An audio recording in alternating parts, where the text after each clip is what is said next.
Welcome to the course introduction of NextWaveSTEM's 9th to 12th grade agricultural science course. This course provides high school students with a hands-on exploration of CTE-aligned agriculture careers. The course includes 15 engaging lessons with pre-made presentations, printables, and lesson plans.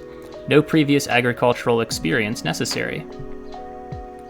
The course comes with a comprehensive materials kit, including wheatgrass seeds and grow trays, a juicer, irrigation equipment, water testing strips, and even candy for GMO analysis.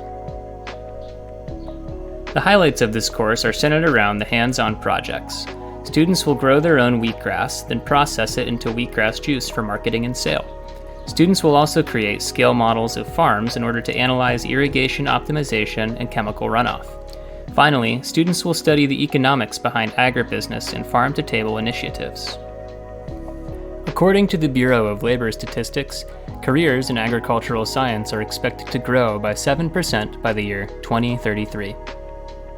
If you would like to learn more about the agricultural science course or more of NextWaveSTEM's course offerings, please visit nextwavestem.com.